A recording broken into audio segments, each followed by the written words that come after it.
Good afternoon, everyone. My name is Thomas Dougherty. I'm a fourth-year mechanical engineering student, but I do research in the civil engineering department with Professor Zoltan Nagy, where we look to see if the Bluetooth devices in your pocket can improve the performance of the buildings around us.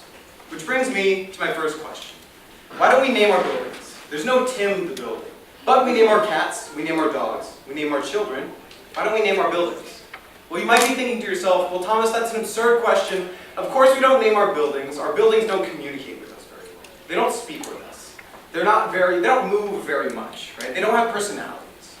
Well, if they didn't have personalities, they didn't have activity, why is it that we would be able to measure their heart rate? Why is it that we would be able to see similarities between some buildings, just like we can see the similarities between some people's activities? Well, to do this, we use a technology called Bluetooth. Now, before I get into the nitty-gritty of what Bluetooth does and how it works, I'd like to talk to you a little bit about how we already communicate. Every time I speak, every time words come out of my mouth, energy in my body is being converted into vibrations in my vocal cords. And those vocal cords are pushing and pulling on the air around my mouth, and that's being sent into your ears and you're understanding what I have to say. Now, our computers are amazing. They do something really similar to that, but instead of using the air around us, they use the electromagnetic field. Now, if you were to look on the most granular level of what communication between two devices might look like, this is something you might see. Where these high notes are where it's pushing on the electromagnetic field, and these low notes are where it's pulling on the electromagnetic field. Now, why do we use Bluetooth? Well, there's two major reasons. One is because it's an extremely prevalent device. It's everywhere.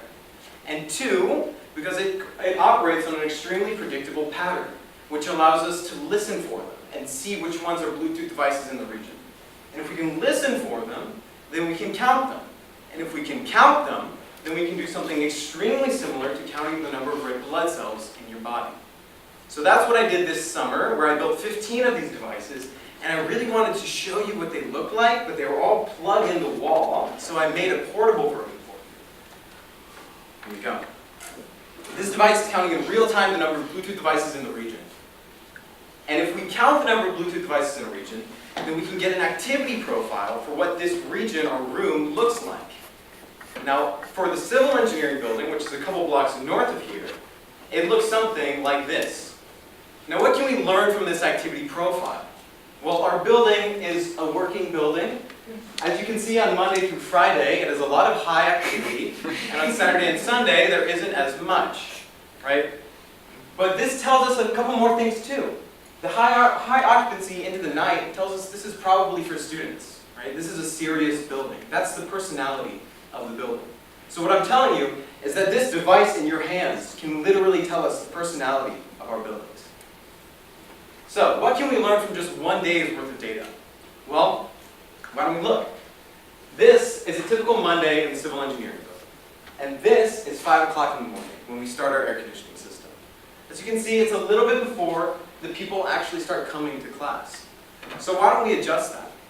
This is called occupancy-driven demand, or demand-driven control, where we can adjust the AC dynamically to each building so it optimizes for energy efficiency. Okay. Well, that's not the only way we save energy. Another major way we save energy is by predicting the energy consumption of the buildings before we build them.